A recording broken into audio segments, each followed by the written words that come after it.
He's getting older. Pour some sugar on me. But not wiser. Everybody has affinity for cock. This is the Lefty Show. Welcome, everybody, to the Lefty Show, episode number 3. I am your, number 33, sorry. My apologies there, got that one messed up.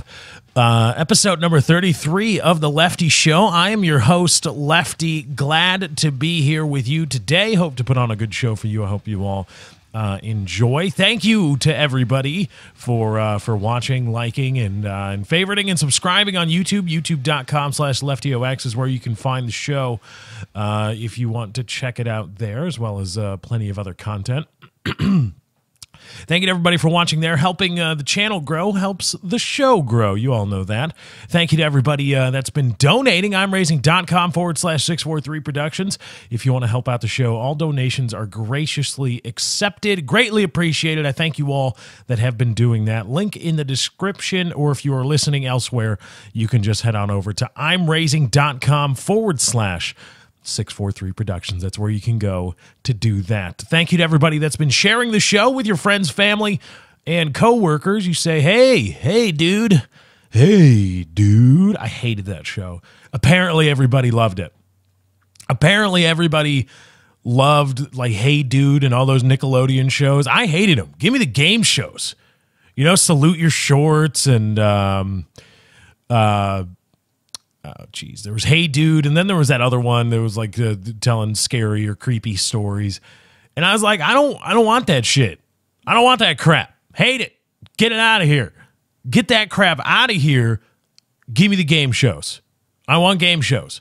I want Guts, Global Guts for a little bit. I want Double Dare, Legends of the Hidden Temple. Give me that over Salute Your Shorts or Hey Dude any day. I don't know. I think I was in the minority there. You say, hey, man, you like podcasting? Of course you do. You want to check out the Lefty Show. That's where you want to go. And you can find the Lefty Show now. It's that much easier to share the show with your friends because the Lefty Show is mobile, baby. Yeah. Go to the iTunes store. We are up officially on iTunes. You can manually subscribe.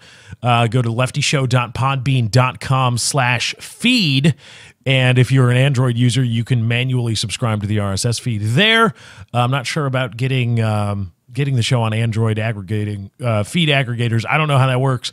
I know iTunes is the big deal. And we're up on iTunes, baby. Again, leftyshow.podbean.com. I believe it's /feed. And that's what you can do to subscribe manually to The Lefty Show or find us on the iTunes store. Just search The Lefty Show and you'll see us pop up. That's where I'm at. So go ahead and subscribe there.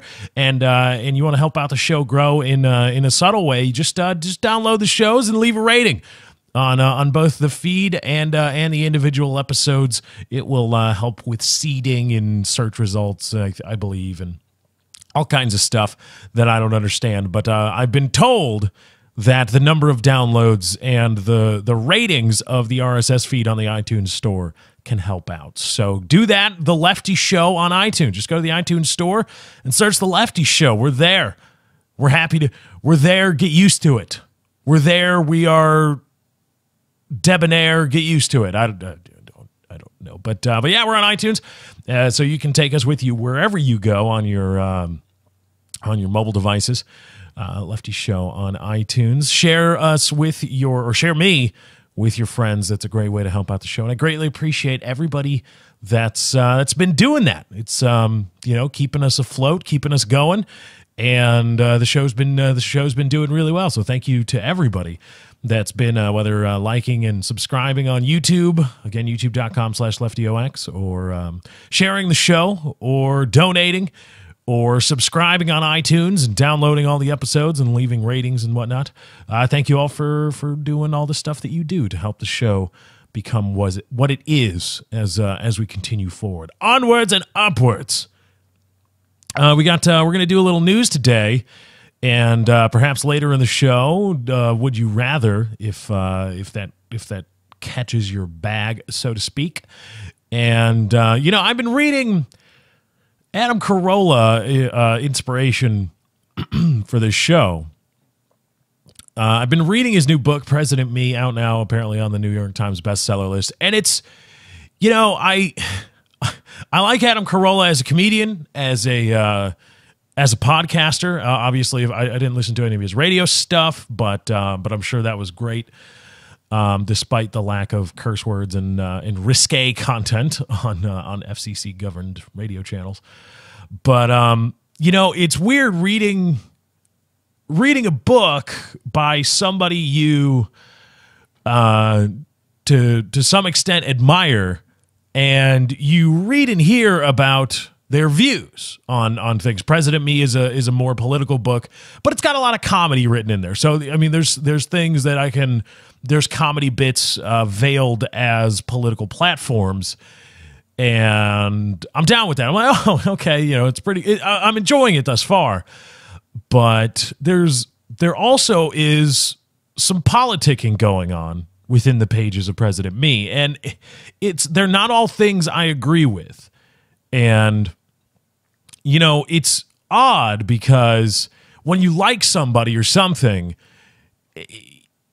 whether you have this preconceived notion that you're going to love everything that they do or love everything that it does, whether it be a company or a person or a celebrity or a sports star or a political figure or shit, even your parents, whatever, you think, oh, I'm going to or I'm supposed to like everything they do.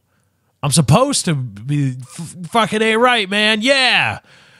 But I got to say, there's some things in Carolla's book, and he, every time when it comes up, I just can't get behind it. It doesn't upset me. I'm not a YouTube commenter. I lost all respect for you, man. You just lost a subscriber. That happened a lot when I was talking about the military. You just lost a sub. Like, I give a shit. Look, if you would like subscribe or not watch all of my content because of one political view I have, then you're just an asshole. I don't want you. I don't want you around. You're probably not a cool person. You are probably the sort who's just a piece of shit. You're just you manufacture outrage. You look to be outraged. If one differing view can derail the entire train that is your quote fandom of me or of anything, it's not just me. You've got some issues. You've got some problems. You can't if you can't compartmentalize certain things in this life as you grow up, as you grow older. As you grow up and then grow older, we'll say, you learn to compartmentalize some things, because while it's easier to deal in absolutes, while it's easier, that's where stereotypes and prejudice comes from. And that's what we have to do, because we can't take time to consider and conceive every possible permutation. So we do have to be a little bit prejudiced and generalize and all these things. And make stereotypes, not necessarily about people, but about things. We use stereotypes in our everyday life. However, there comes a time where, if you don't like my stance on something, I'll talk about me here. I don't like Adam Carolla's stance on a few political topics or on a few economic things. I think he's misinformed, and I think he's a little bit backwards. Okay, that doesn't mean that his ad lib sessions, his comedy bits on the radio aren't funny to me anymore. It doesn't derail me nodding my head when he starts talking about certain issues in society or in politics. I say, okay, well, I agree with that. Don't agree with that. It doesn't derail the whole train. My world doesn't stop spinning because Adam Carolla says I'm a fan of really small government. I really want small government, get government out of business, et cetera, et cetera. And, and on that point, I think, because I was reading it sitting on the toilet where I do my best reading. I always read on the toilet. Let me hear from the toilet readers out there. I want to know I'm not the only one that reads on the toilet. Because I say that to people. I'm like, yeah, I was reading on the shitter. I say, what? So yeah, I take whether it be a comic book or a graphic novel or a book, whether it be nonfiction, fiction, whatever, I'll go read it on the John. That's what I do. That's where I do my best. That's where I did some of my best studying in college, reading political and philosophy books, and not when I was studying physics stuff. Can't do that when you're taking a shit. But reading stuff on socioeconomic policy and destabilizing regions in the world and international politics, international relations. I'm like, okay, I'll read this on the shitter. I do. That's where I do my best studying. I want to hear from you guys, because when I say it, people look at me like, what is wrong with you? What? I thought that was a common thing. I thought that's what a lot of people did. But apparently not. It's not public. I'm not carrying a book with me into public bathrooms. But when you're at your home base, everybody has their home base. You don't like to use public bathrooms. You'll hold it if you look, can we get out of here? Because I want to go take a shit at home. I'll say that to Katie, look, babe, can we go? Because I want to go home. Why? Yeah, I got to go to the bathroom. Well, can't you just use the bathroom? No. Can't use the bathroom here. Not using the bathroom here. Why? Because it's incredibly uncomfortable. It's incredibly uncomfortable to shit in a bathroom that you don't use regularly. If you work at a place, you work there every day, you become comfortable with the bathroom. But if you're in a public place, a place where you don't spend a lot of time or aren't forced to be, no, that's not happening. Say, no, I got to go home base. Home base. It's where I'm comfortable. It's where I like. I don't like anything else. And when look, I'm not Kareem Abdul-Jabbar, but I'm a taller guy, about 6'4". Shoes, 6'4". Put me in shoes, because when are we not wearing shoes? Well, what are you not wearing shoes? Who the fuck cares? We're not a barefoot society anymore. We have shoes. Oh, that NBA player's height, that's in shoes. Well, fuck it, yeah. Dude, are there a lot of barefoot NBA players? Anyway, I'm about 6'4", right? And, put on some dress shoes, probably approaching 6'5", because they've got a more aggressive heel to them. When did it become common practice to put the toilet seats really low in the wall? First, the kind of toilet seat that juts out of the wall. It's not a porcelain frame that's mounted to the floor. The porcelain frame, it's like a housing around the plumbing that just juts out of the wall, and somehow it's mounted there. I don't know how the fuck it supports the weight like that. But anyway, when did it become common practice to put that shit it's almost on the ground? And it's to the point where if I go to a public bathroom, most public bathrooms, my ass is below my knees when I'm taking a dump. And that can't be good for circulation. That it just cannot be good. On top of being really uncomfortable. I'm already taking a shit in a public place. I don't feel comfortable. Now you have to put me pretty much in the fetal position to take a dump. Why? Have we gotten shorter as a society? I thought nutrition, modern medicine, modern furniture, ergonomic furniture, and all this stuff has made us taller, not shorter. But the toilet seats have gotten lower to the ground as we as a society have gotten bigger in both directions, X and Y. For some reason, it's become common practice to put the toilet seats lower to the ground. What the hell? That doesn't meet with what are we doing? We're getting fatter and taller. Toilet seats are getting lower to the ground. Doesn't make sense. So I want to hear, getting back to now I have to re-roll all the topics that I've just gone through. I have to try to trace my way back to what I was trying to say. So I want to hear from the toilet, from the home-based toilet readers out there. So you can follow me on Twitter at Lefty643, twitter.com/Lefty643, and let me hear from all of you. Let me know that I'm not alone in reading on the John. I tried bringing the tablet to the toilet, just can't do it. Something about bringing electronics into, I don't know, where I'm, slinging around fecal matter, just not feeling it. So we got to toilets. We got to reading on toilets. Oh, reading on toilets, reading Adam Carolla's book.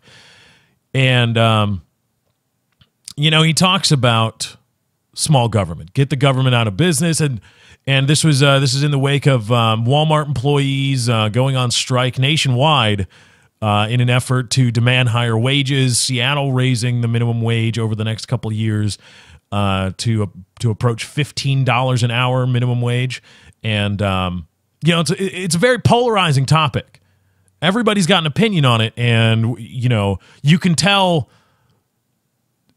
it's very clear what people are what. It's very clear you're either living wage or, I took an economics class where I studied econ, and these equations say this, so fuck the poor people, fuck them, fuck them, fuck them, fuck them, just better yourselves. That's all you are. That's all it is. It's either, and of course, everybody likes to take shots at the other one. Of course, I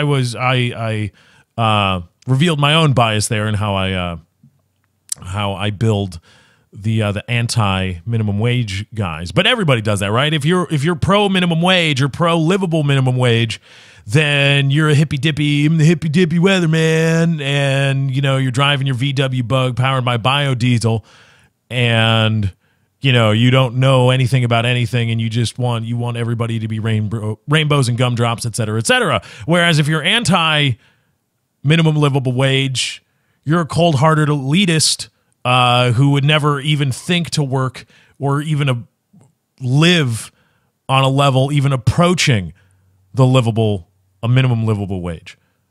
But I was so all that was happening, and I'm reading Adam Carolla's book, and he's talking about get your fingers out of business, and that's the rallying cry of many people is get the government out of business, get the fingers out of business.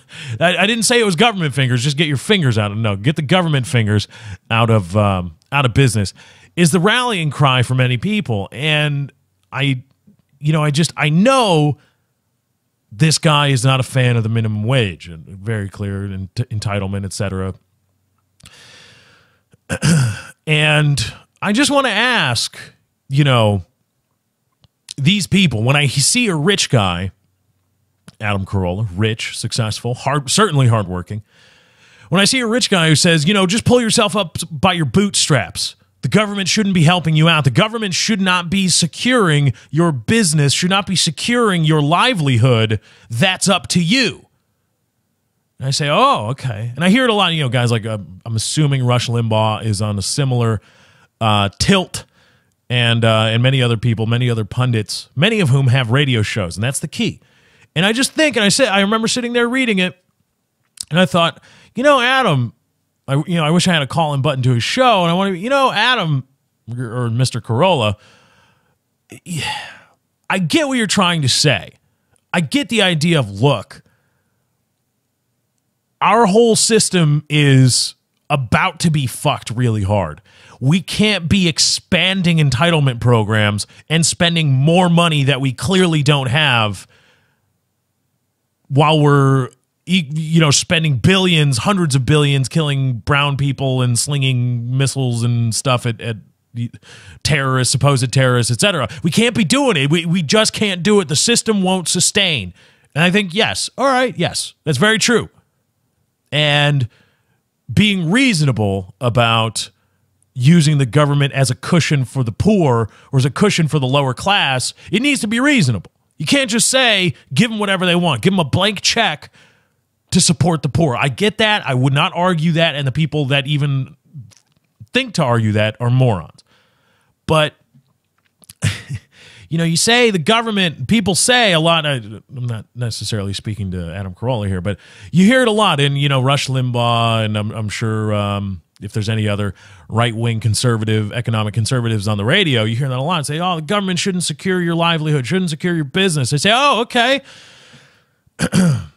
I'm listening to you on the radio, on terrestrial radio, and that's, I say, Mr. Carolla, I listen to you, and I know you got your start. You tell a lot of funny stories from when you had a terrestrial radio gig. Were you on a Clear Channel station? That's an AM feature, but that works for probably Rush Limbaugh, a few others. Were you Clear Channel? Were you one of the FM stations that governed by the FCC? You were Class A? Were you a Class A station in LA? Oh, you were, huh? Oh. So somebody else in, just outside of LA would be stopped by the federal government from building a 100,000-watt channel or a 1,000,000-watt transmitter.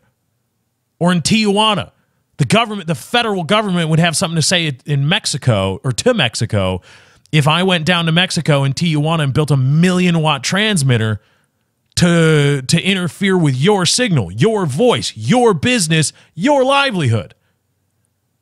The government would have something to say, right? And you were governed by the FCC and you operated under the protection afforded by the FCC on your Clear Channel station and your terrestrial radio gig. Okay. Well, which is it? Get the government out of our business. Okay. Well, then that's all going to go away. All of it. It's all or nothing. Because to say, well, get the government out of our business, except for these few things, then you're arguing degree.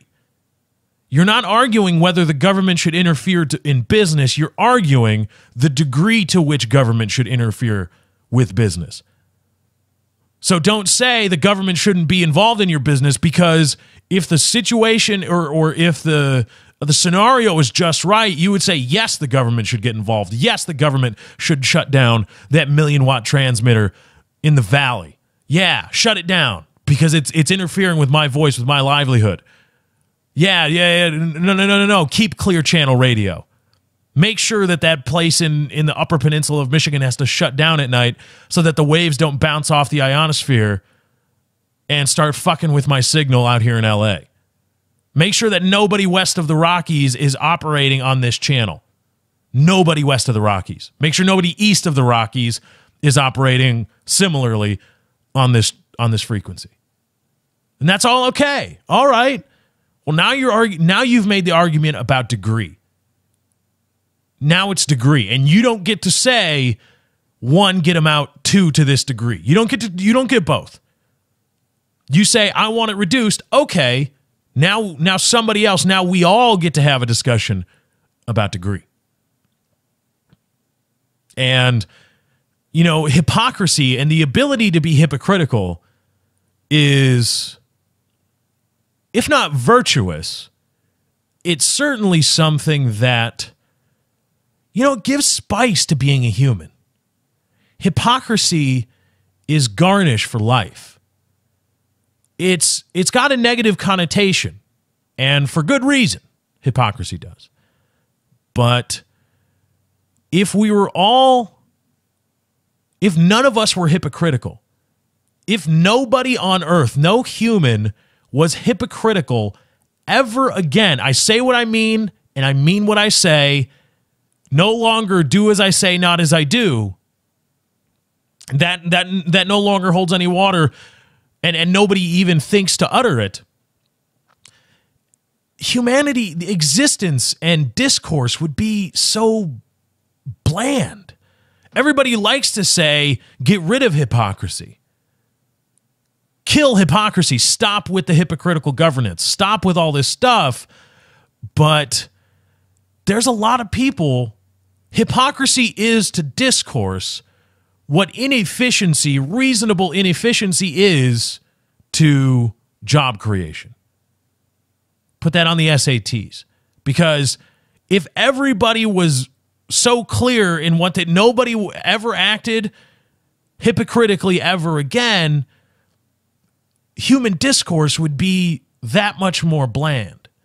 Just like if everybody ceased being inefficient in everything they did, there would be a whole lot of jobs, a whole lot of sectors of our economy, of this whole thing, all these plates that we have spinning, a whole lot of them would start tumbling into the ground and tumbling into each other. You don't really want 100% lack of hypocrisy. You don't want 100% I don't know. What's the opposite of hypocrisy? You don't want people to be 100% truthful or 100% honesty. You don't want it, especially because that bullshit, that hypocrisy, serves to cover up a lot of things that you don't probably want to hear. You don't want to hear. We are going to Iraq to protect the region so that Iraq and Iran do not start fighting each other and destabilize the region, so that we can continue buying and providing oil for all of you at a reasonable price. Well, somewhat reasonable, what our criminal friends on Wall Street and OPEC don't take for themselves. That's what we're going to do.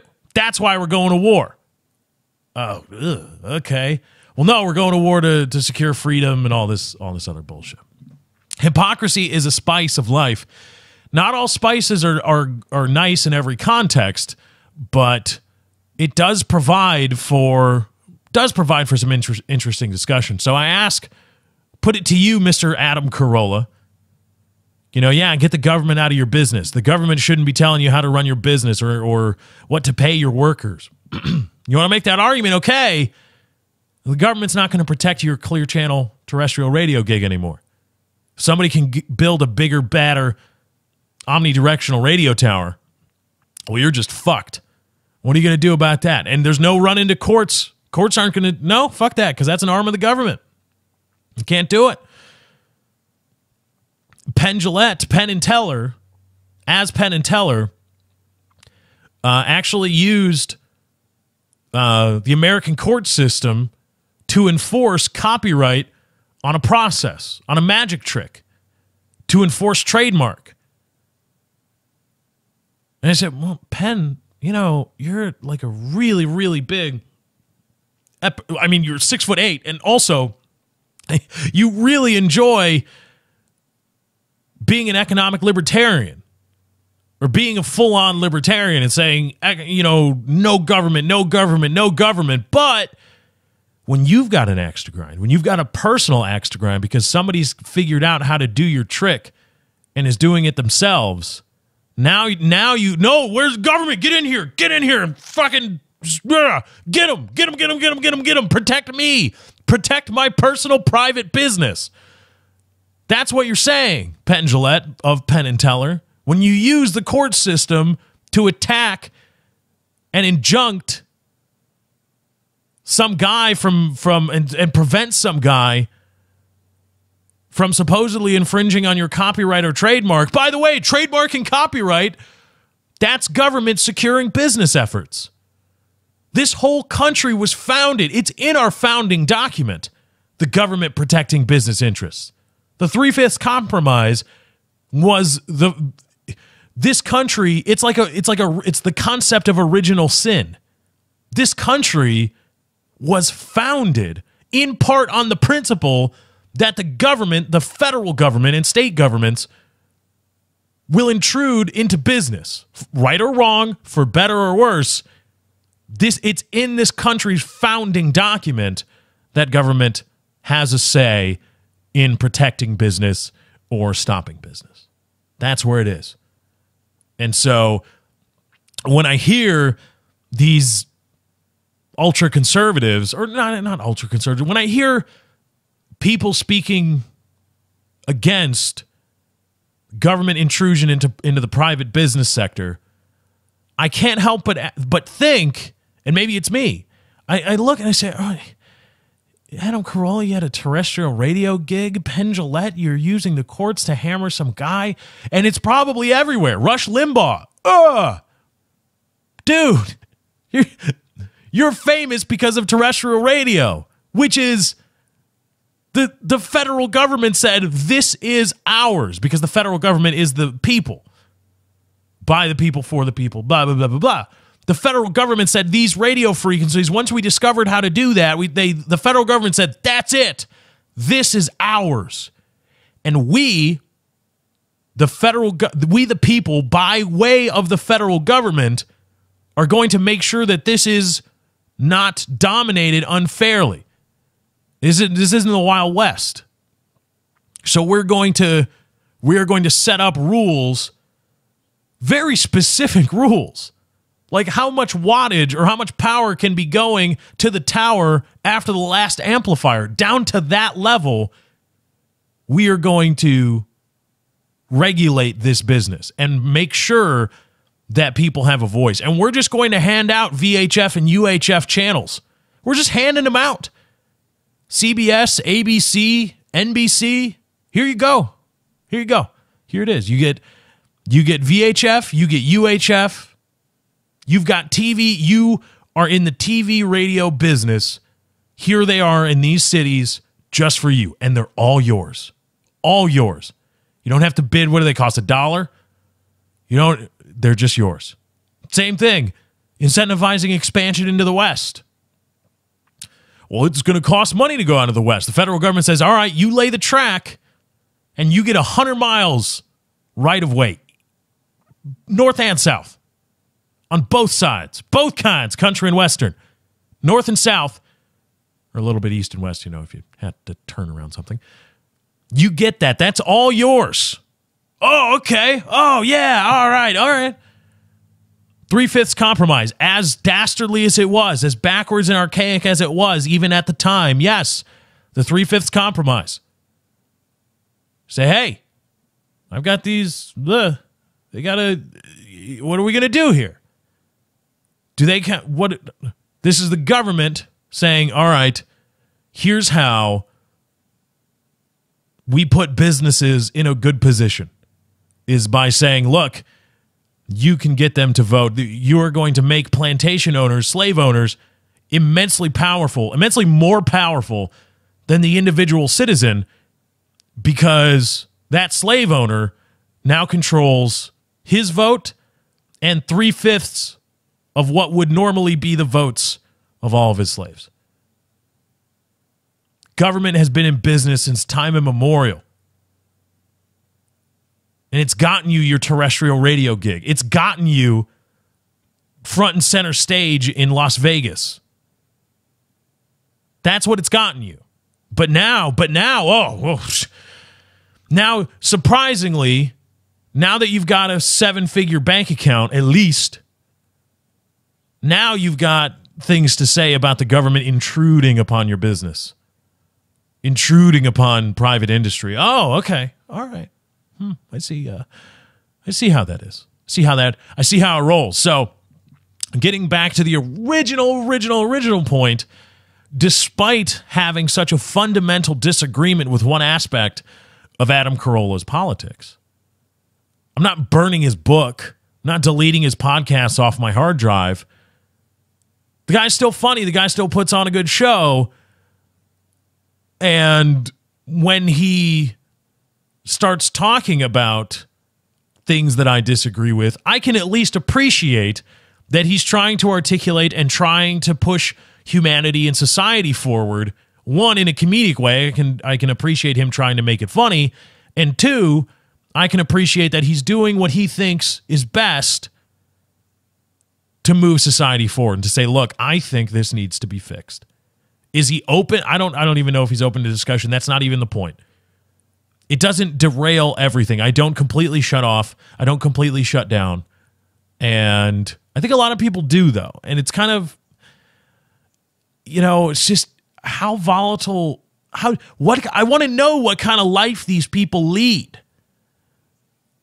If you can get so pissed off because I say fuck the troops in an outlandish way, clearly being hyperbolic, and I say fuck the troops, and you get so upset, fuck you, no, fuck the troops, no, fuck you. It's just, how do you go about your life? What pisses you? I see that a lot. This really pissed me off. This bothers me. It bothers you? Like, it honestly angers you that I put 1080p at the end of my videos. What? Huh? What?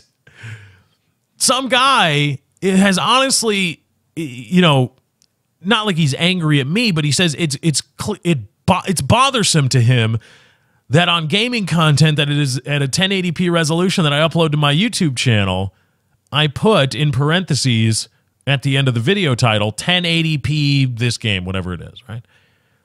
So this is bothersome. It bothers me. And I just, what? What do you do?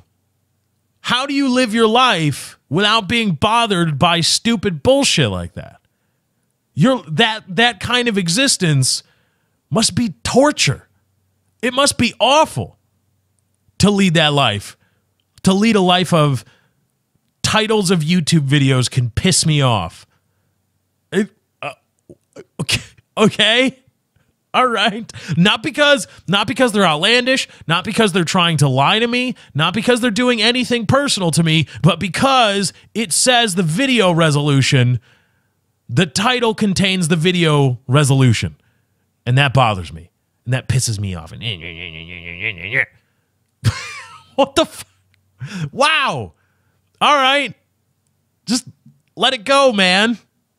You don't like my politics. You don't like my stance on the troops. Okay. I don't talk about the troops all the time.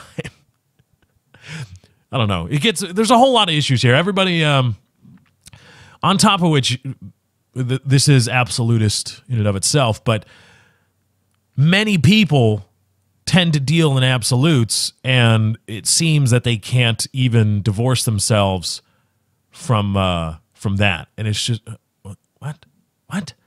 You can't even, I mean, I understand, but still, yeah. All right, let's do a little news.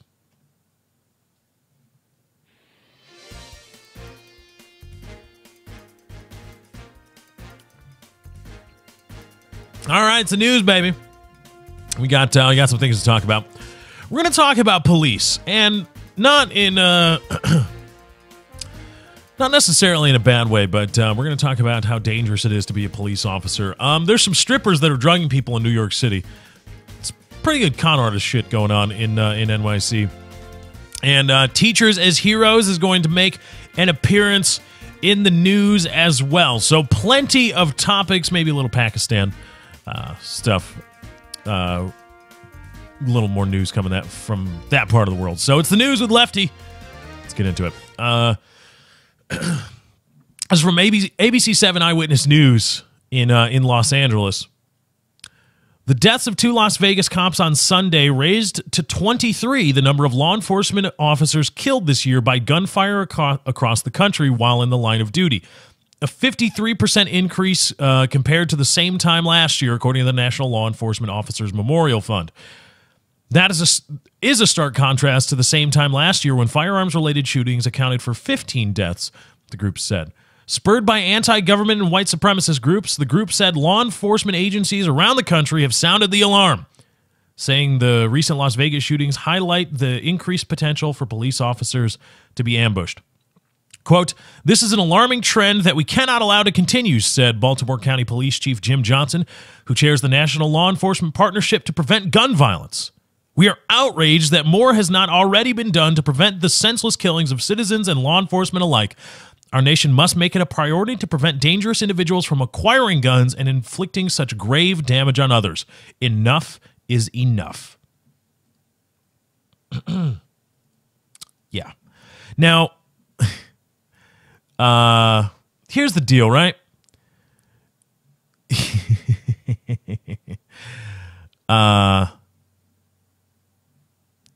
There's been 23 police killings nationwide so far this year. This is, I forgot, this is June 11th in the year of our spaghetti monster 2014. I forgot to do my date proper. My apologies. June 11th. As of June 11th in the year of our spaghetti monster 2014, 23 officers have been shot dead. 40 citizens have been shot dead by police officers in the same time frame. So, Jim Johnson, Sheriff Shithead, this is an alarming trend that we cannot allow to continue. Which one? The killing of civilians by police officers? Double how many police officers have been killed? Supposedly innocent police officers? "We are outraged that more has not already been done to prevent the senseless killings of citizens and law enforcement alike." You know what? Chief douchebag, Jim Johnson, I agree with you. I agree more has not been done. It's a travesty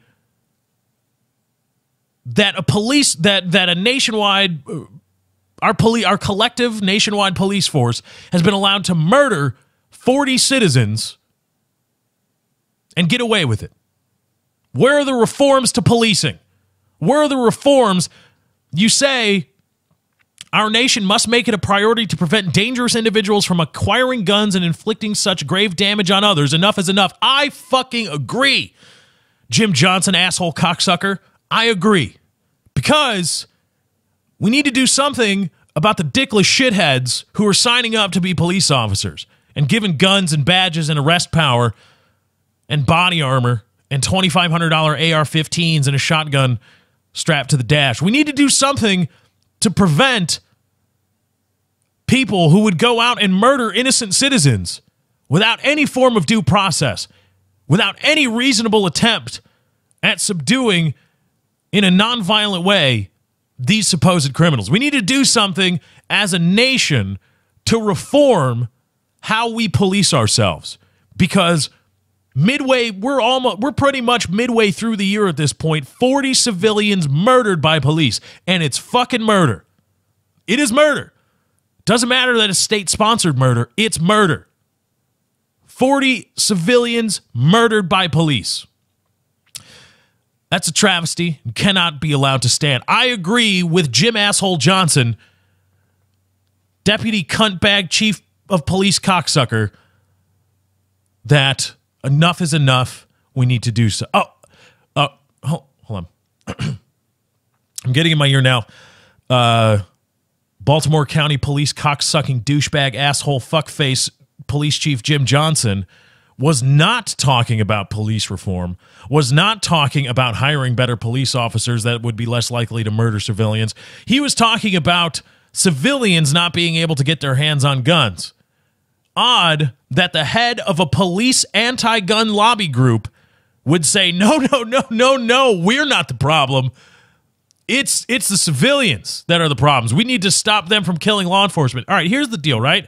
Because I can sense, and I dealt with it before, police should be able to protect themselves. And, they're people too, all right? No, they're not. They're police officers. There's a difference. They signed up for this, quote, dangerous job. They know what they're doing. They get the body armor. They get the guns. They get the backup. They have it all. So they apparently get the MRAPs now, which, what the fuck? Here's the deal, right? There are supposedly, this is from the Bureau of Labor Statistics, the United States Department of Labor. As of 2012, there were 780,000 or thereabouts police officers and detectives in the United States. 780,000, apparently a change of 41,000 coming in the next 10 years. 41,000 new police officers is what they're thinking. A median pay of $56,000 per year, or about $57,000 per year, $27 an hour. It's pretty good.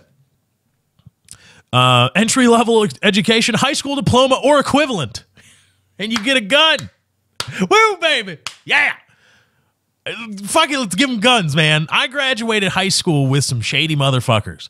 They are eligible to be police officers and given arrest power, and eyewitness testimony is more heavily weighted in court, and they get body armor and $2,500 AR-15s and shotguns and backup and MRAPs and MTARDs and all this stuff, right? They get it all. So 780,000 in 2012, right? Now, there's 23 murders so far in 2014. We're going to use the 2012 number, assuming it's very similar to the 2014 number. 780,000 police officers and detectives on duty, or that are, part of a police force throughout the United States. And let's say that this trend up 53%, the number of killings right now up 53%, 23. Let's say it continues in a linear fashion. So it's just going to be, or it stays stagnant right now, and it just continues as is right now. We're looking at about 50 police deaths by civilians shot in the line of duty for this entire year. So that's 50 police deaths, again, rounding up to keep the math nice. 50 police deaths divided by 780,000 police officers on the force. That's 6.410 times 10 to the negative fifth chance or percent chance that any given police officer will die. Let's multiply that because a lot of labor statistics are given or mortality statistics for any given occupation are given in per capita 100,000. So if you take a random sampling of 100,000 of this job or that job, how many of them can you expect to die as a result of their capacities in that job? So multiply that by 100,000, and we get 6.4 police deaths per 100,000 employed. That's dangerous, right? Oh my God, something needs to be done. Reform. We cannot allow this to happen. We cannot allow this to continue because these brave police officers, heroes all, place themselves in the line of fire. One of the most dangerous jobs in America. No more guns for anybody. No more guns for civilians. All of the guns and all of the military hardware for us, right? So dangerous. 6.4 per 100,000. That's got to be incredibly a huge number, right? Right? Well, as of 2006, in the industry sector, 6.2 per 100,000 utilities workers will die. 27.8 per 100,000 miners will die. 29.6 per 100,000 agriculture, forestry, fishing, and hunting laborers will die. 16.3 per 100,000 transportation and warehousing workers will die. And 10.8 per 100,000 construction workers will die. You are more likely, almost twice as likely, to die if you're a construction worker as if you're walking a beat. Being a police officer isn't dangerous. It's not. Maybe it should be, but as of right now, the numbers say it's not. It's really not. It's not outpacing construction, transportation and warehousing, agriculture, forestry, fishing and hunting, mining, or even utilities workers, or it's on par with being a utility worker. Guys working power lines are just as likely to die performing their job as a police officer right now, or thereabouts. Give it a fudge factor. We'll say they are approaching par, on par with each other. It's not really a dangerous job, is it? Guys work on power lines. We don't need to reform electricity usage because utilities workers die. Nobody's stopping using coal-fired... Nobody's like, oh, no more coal-fired electricity because miners die. We need to reform it. We need to reform it. Mining is 4 times, almost 5 times more dangerous in terms of fatality, on-the-job fatality, as being a police officer. Almost 5 times more dangerous. Are we building fewer electric motors? No, we're building more. We're putting electric motors in cars. It's saying, no, give us more coal-fired electricity. Clean coal, of course, because it's clean. But there's not a board, there's not a special legislation immediately every time there's a mining accident where some poor bastards die in a coal mine in West Virginia. There's not a special commission convened. We need to reform mining, and we need to reform the market that creates the demand for all this coal. We need to reform it. Not allowed. Enough is enough. I say to you, governors, legislators, senators, presidents, please do not allow this to stand any longer. No longer will I stand, will the American people stand for coal mining accidents. the fatalities, the danger inherent with being a coal miner will not be allowed to be brushed under the rug in favor of your Tesla, in favor of your computer, of your new LED flat panel screen. You do not need the electricity more than these poor men need their lives. How have we allowed the system to become so corrupt that the needs for electricity outweigh the lives of these poor miners? It is such a dangerous job. We need special legislation. Immediate emergency session of Congress. This cannot stand. Enough is enough. Senators, Congressmen, President Obama, I submit to you, ever so humbly, that we must reform mining. It is unacceptable. Does that happen? No. No, it fucking doesn't happen because it's fucking unreasonable. You say, well, what the fuck? Of course, it's coal mining.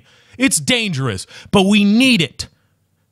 We need it. Not more than we need it. We want it, and that's how it's done. We want our Teslas. We want our electric cars. We want our washing machines that no longer have any kind of mechanical transmission. They just draw more or less power, a whole lot of current, just boom, to turn our dirty clothes. That's what we want. Yeah, it sucks individually that coal miners die and their families have to go without fathers, husbands, boyfriends, female co-workers, without wives, without girlfriends, without daughters, sons. Yeah, it sucks. But they signed up for it knowing it's fucking dangerous.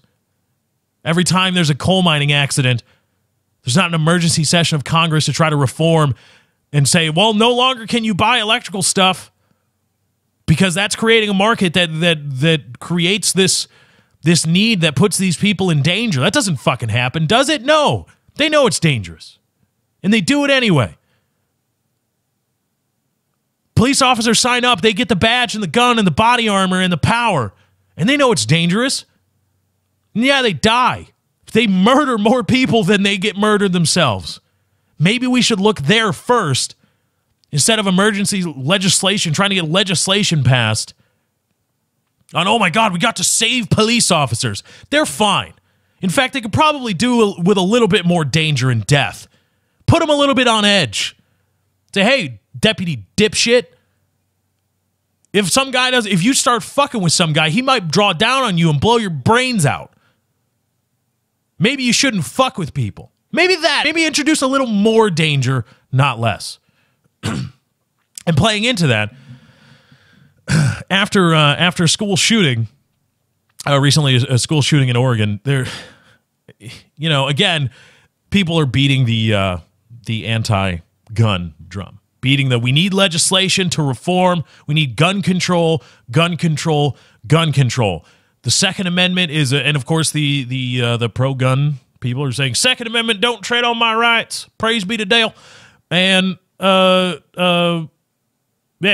and don't take my guns away from me. Don't take my guns. And it's, oh God, it sucks because it's all a gigantic appeal to emotion. Just like staring at the pictures of the two dead pigs from Las Vegas, and they were probably assholes.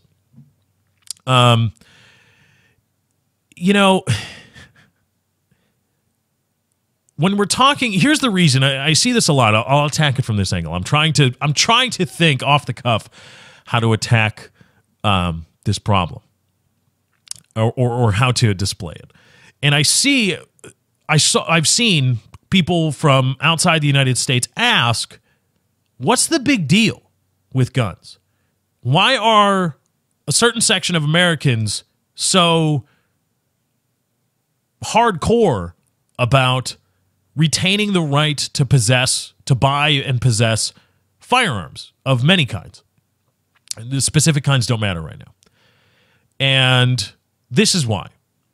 Because the right to buy and possess and have at the ready, not to use, but to have it there, that's the important part that I believe that the founding fathers of this country, they wanted the American people, individual citizens, to have that ready. Not necessarily for whatever reason this was a country who just fought a war against an oppressive government, and they wanted to have that option available, not to use it necessarily, but if it's there, use it to defend yourself from oppressive government or intrusions upon your liberty, all this stuff. And they thought it was so important, the founding fathers of this country did, they made it the second rule, our little club that we've got going over here in America, from California to New York, or from LA to New York, and from Juneau to Miami. Fuck Anchorage. We decided that ability, having that in our back pocket, we've got this whole rule book called the Constitution, and we've got a bunch of bylaws, but there are 10 of them that are singled out, or well, not really singled out, but that are quartered off from the rest, and we hold those 10 up and say these are some of our central core founding beliefs. These are big deal things. And number 2 on that list is the ability to buy, own, and possess firearms. Now, again, is owning guns an antiquated notion? Not really. Gun technology is continuing. I mean, owning a firearms were a new technology, and they weren't really refined back in the day at the writing of the document. Now they're refined. Semi-automatic? Can you imagine saying, Mr. Washington, one day we're going to have a gun?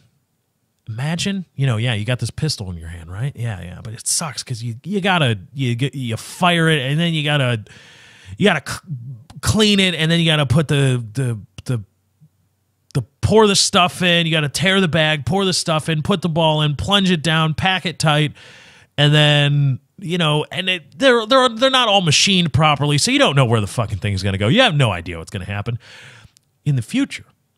From the place I come from, our guns, they're all going to fly straight and true. They're going to be true ballistic objects that we have some idea of where they're going to go, very reliably. And we are no longer they're not going to be front loaded. And we are going to have the ability to rattle off 10 shots in a matter of 10 seconds, in a matter of 8 seconds, and without any reloading. And reloading is as simple as removing a metal compartment and adding and replacing it with another, and we're good to go. Guns are not really antiquated. I mean, they're hot lead thrown at each other. Okay. So is an internal combustion engine. That doesn't mean that we're not refining the idea and not innovating, because I believe innovation is a term used way too often. We're refining the idea and keeping up with modern ability to machine and all this stuff and all these things, mass produce. And, the gun itself isn't the big deal. It's the right to the gun. I would hope that it's not the gun itself. People should not care about the actual thing that is a gun. Now, personal protection, again, this is different.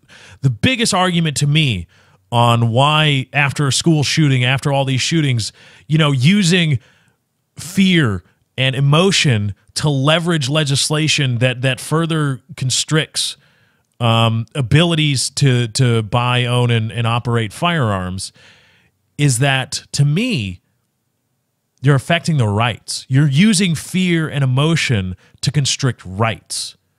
And right now, those rights are concerned with a machine that throws hot lead at stuff. And you can make the argument that it's an antiquated piece of technology. Okay. But to me, the big argument is that you're constricting rights and using fear and emotion to do it. And what's to stop you? Well, it hasn't, but this should further illustrate the slippery slope that we go down. Not using fear and emotion to constrict rights of individual people is something we do. That's a thing. And it should not be undertaken so quickly and so cavalierly. It should not. People should not be so happy to leverage the trauma of others to constrict the rights of everybody. I saw a comment on a Gawker piece about this whole school shooting that ultra libtard bullshit that was the only argument for or anti-gun, the only anti-gun control argument is your dead kids are not as important as my rights. And of course it's clear what dead kids, your rights aren't as important as dead kids. No, our rights are more important than dead children. They are. And that's a tough thing to say. It is. I don't deny it. And it's sad that now there's a family without a high school age child. And it's fucking awful, man. I don't even know what to say. I can't even put myself at that level of grief. It's sad that family has to know that grief. It is. But, however, that grief does not supersede that document that was laid down more than 200 years ago. It does not.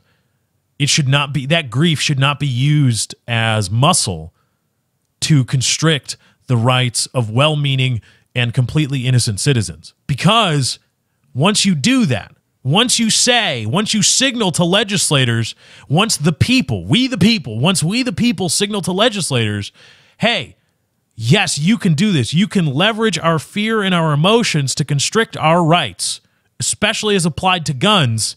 What's next? It's already happened with the 4th and 5th Amendment. It's already happened. It happened in the wake of 9/11. People using fear, Columbine was in the mid-90s. Was it not the Columbine shooting? I seem to remember. Let's see.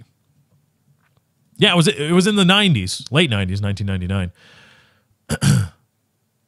That was the Columbine shooting, and that was, oh my God, guns, and it's been it would happen before, but that was the big one. Like, we need to dead kids, more gun control.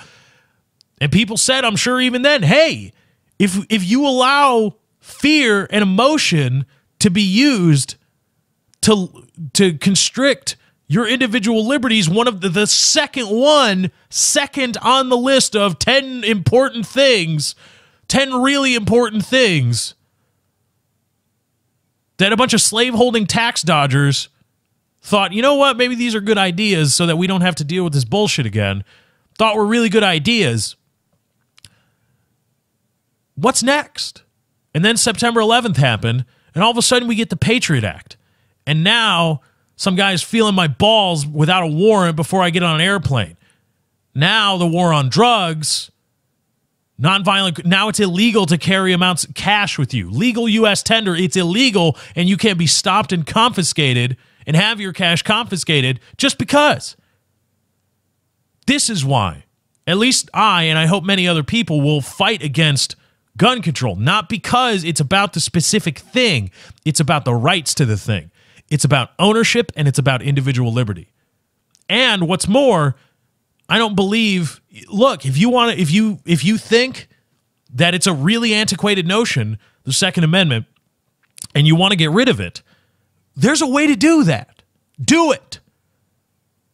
We've done it before. We've changed the document substantively before. Not always to our benefit. We kind of had a thing with booze last century. Anybody remember that? Anyway, if you think it's so bad, it's so antiquated, it's so we don't need this anymore, amend the Constitution. The greatest thing about the Constitution is that the answer to antiquated notions, the answer to the document itself being antiquated is in the document itself. It says, look, if I become out of date, change me. Here's how to do it.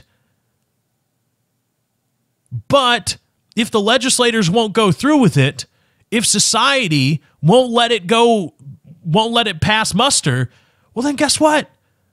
Guns are here. The American people say, no, our rights to these things are more important than the fear that you try to leverage against us, and the emotion, the sadness, the anguish, the torment that these poor parents have to deal with. You're going to try to use that against me and to constrict my individual liberties instead of saying, look, let's amend the Constitution. Let's make an argument on the merits, and let's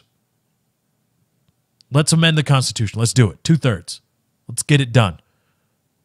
But hasn't done that. It's all, well, let's pass a law. Let's restrict more and more instead of attacking. If it's a core issue, if it's a systemic issue, if guns are an issue, a systemic issue in society, in our society, American society, then change it. Change the fundamental, the founding document. But until then, you're just constricting liberties for the sake of constricting liberties. And that is not cool.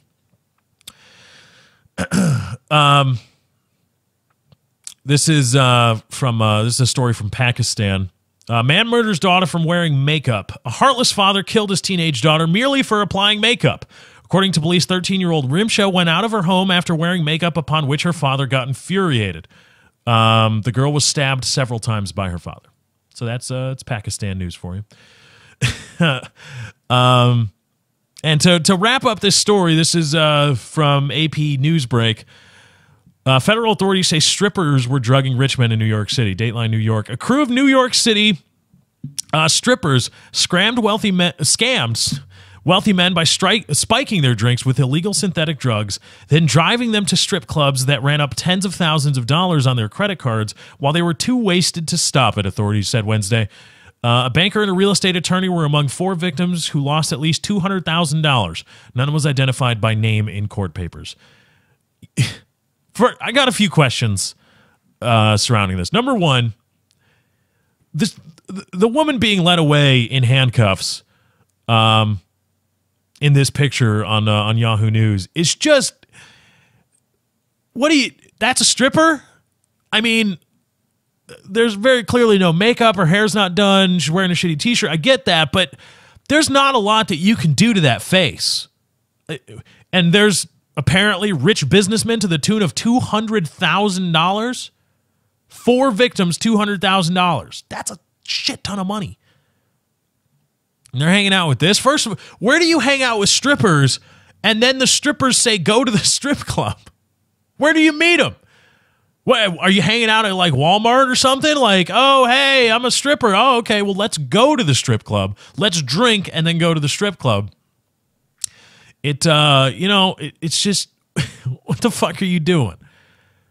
Good luck telling that to your wife. Businessman, banker, and lawyer. Good luck. Hey, baby, I'm in a bit of trouble. I lost 75 grand. How?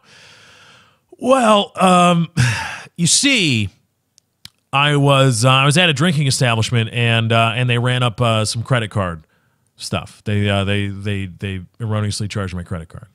Oh, well, what establishment was it? Well, it was don't get mad, honey. It was an adult. It was a gentleman's club. A strip joint? Yeah, it was a strip joint. Why were you there? Well, you see, the stripper we had met before. The stripper you had met? Yeah, well, we had some drinks with this stripper, before going to the strip club, and she apparently spiked my drink and, took my credit card and started. So wait a second. You were hanging out with a stripper, drinking with a stripper, then decided one stripper was not enough. You needed to go to a strip bar to see more strippers. The one-on-one stripper action was not enough for you. Now you went to a strip joint and you lost $75,000. Yeah, that's about the stone skinny of it. Divorce. That, my friends, those are 4 guys right now who are going to be divorced within the next 6 months. Right now. Guaranteed. Calling it right now. Finally, I know it's a headache. A big headache for these guys, but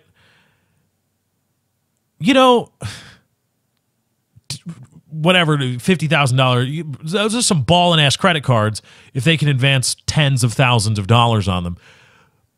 But and what were they doing? Were they in the back of the strip joint going on Amazon? What do you buy at a strip bar? You know, the ATM doesn't have that much money in it, right? There's cash advance limits on many credit cards, so you had to buy a bunch of shit. What do you buy? You go to Amazon and buy a bunch of stuff. That should be pretty easy to find them. Here's the whole thing about, you know, identity theft and erroneous credit card charges, etc. There's whole businesses now surrounding protect your identity, protect this, you know, stop credit card fraud before it happens. And now, if you actually listen to the double speak on the things, they're not obligated to do anything. They're not obligated to notify you. They're not obligated to stop it or do anything really. But don't you just say it's not me? Prove that it was me. Prove it was me. You charged $50,000 at a strip joint. Really? You think I did, huh? What do you think I bought? What did I buy with $50,000? What did I do with it? Did it all go up my nose? Prove it. Prove your case. I am saying, no, this was not me. You prove to me that it was me.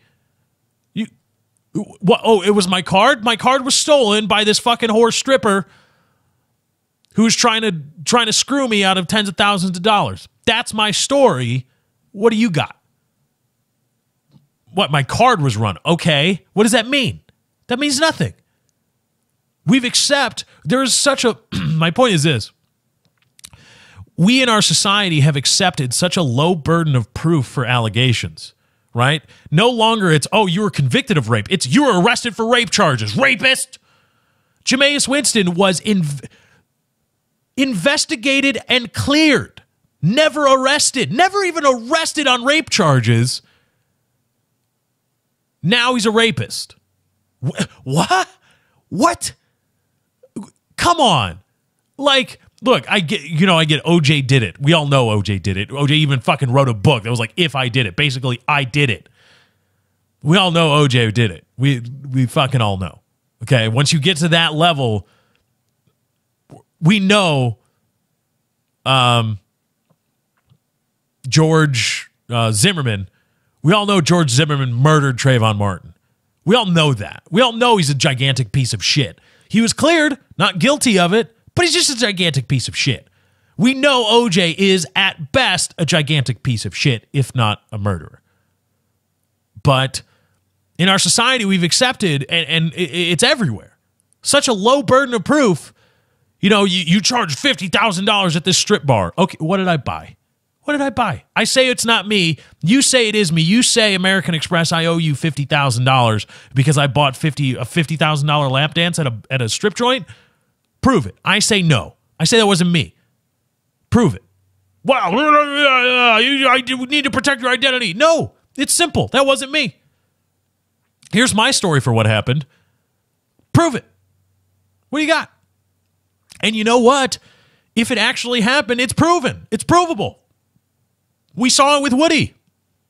Woody was able to convince the credit card company or show the truth to the credit card company when the charges on Woodycraft were disputed, and the credit card company looked at the evidence Woody gave them. They said, oh, okay, yeah, here you go. Yeah, fuck him. You guy's an asshole. It's doable. You don't just need to accept willy-nilly all these allegations. There is a process, and that process will work. Woody won out because the guy actually tried to fuck Woodycraft, and the guy lost. He tried to dispute it. Say, no, that wasn't me. American Express said, all right, well, here's our, guy says it's not you. Woody said, here's my evidence. Credit card company looked at it and said, oh, okay, never mind. Done. But in other facets of life, we just accept. Nothing. We accept allegations. How in the name of hell do traffic cameras work? Why would anybody pay a ticket that they got from a traffic camera? You're turning right too soon on a red or something, or you're parked, or you rolled through a stop sign. How does that prove it? You get a ticket in the mail, And you're supposed to just accept it and pay it. But the cameras aren't taking pictures of your face. They're taking pictures of your license plate, of the car and the license plate. It's not you. You're not your car, are you? You own the car. The car's registered to you. So they send the ticket to you. They just assume, here's this car registered here. We are going to accuse you. That is enough. That is enough now to accuse somebody of a traffic violation. What? No, it wasn't me. Prove it was. And I bet you would get a lot of resistance now. What do you mean? Just pay it, man. We know it was. No, you don't. Prove your burden. The burden of proof is still on you to prove that it was me. And the fact that it was a car that's registered to me that did it is not enough. Not enough that I was operating the vehicle. The car didn't commit the. You're not ticketing the car, are you? You're not saying, hey, you know what? Infiniti sedan, you owe us $175 for that traffic violation. No, you're accusing me of the person of the traffic violation. And your only proof is that a car that was registered to me was captured on video allegedly committing a traffic violation. That's all you got? And that's enough to send me a ticket in the mail? And my insurance company is going to find out about it if I don't do anything? Really? And we accept that in society? We just accept it. Say, oh, well, that's just the way it is. That's just the way it is. No, that's fine. The police, the municipality can go around. If they see a car commit a traffic violation, and they don't know it was you, but they find out it was registered to you, so they just send you the ticket. Here it is. Answer or fuck off. Now they do it with traffic violations. It's going to happen to an actual crime soon. You wait. It will. There's going to be somebody arrested simply because a car, I don't know, getaway driving from a drug deal. And the guy's just going to be arrested. That would be enough to arrest somebody in today's society. And we just accept it. No, that's just the way it works. I don't accept it. I'm calling it out. It's bullshit. We need a higher burden of proof for everything. Make your fucking case. Don't just accuse me, and don't just everybody jump on and say, okay. No. Make your fucking case. And that's all you got. That's all you can't? Well, then fuck you. I got nothing for you. All right, let's bring it home. Another great edition of The Lefty Show. Thank you to everybody for joining, everybody for listening, liking, favoriting, and subscribing on YouTube, youtube.com/LeftyOX. Helping the channel grow helps the show grow, and I greatly appreciate everybody for doing that. Thank you to everybody that's been donating. I'mRaising.com/643 Productions. That's I'mRaising.com/643 Productions. Link in the description of the YouTube video if you want to help out and donate there. Thank you to everybody that's been sharing the show with your friends and family and co-workers. I greatly appreciate it. Grassroots movements do help keep us going, keep us growing. And it's easier to do now. Search Lefty Show on the iTunes store. That's right, we're on iTunes, baby.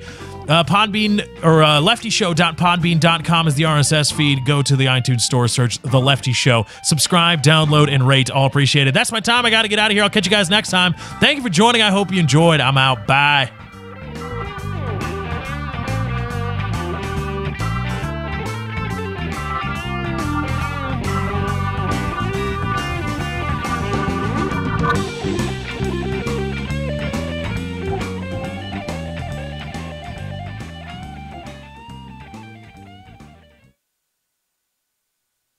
He's got AIDS.